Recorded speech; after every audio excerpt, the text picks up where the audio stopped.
மதுராபுரியில் கம்சன் தனது அன்பு தங்கை தேவகி மகிழ வசுதேவர் கையில் அடைக்கலம் தந்து திருமணம் நடத்தி கடமை செய்தான். மதுராபுரியில் கம்சன் தனது அன்பு தங்கை தேவகி மகிழ வசுதேவர் கையில் அடைக்கலம் தந்து திருமணம் நடத்தி கடமை செய்தான்.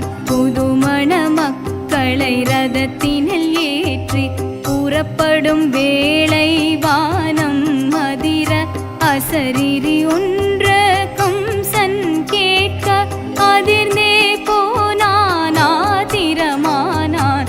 தேவகி வயிற்றில் பிறக்க போகும் 8ஆம் பிள்ளை உனக்கு எதிரி உன்னை அழிப்பான் எனும் குரல் கேட்டு தங்கையை கொல்ல அண்ணன் துணிந்தான்.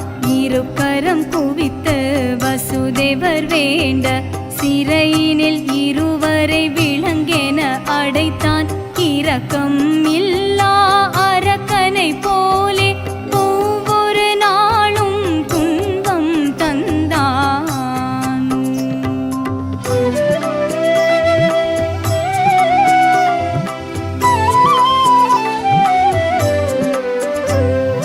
ஆறு குழந்தையும் அலறியே துடிக்க கூறிய வாளால் கூரே போட்டான்.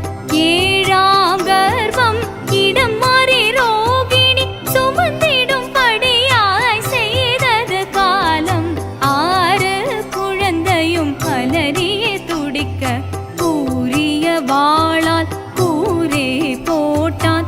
7ஆம் கர்ப்பம் இடம் மாறி ரோகிணி சுமந்திடும் படியாய்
கண்டு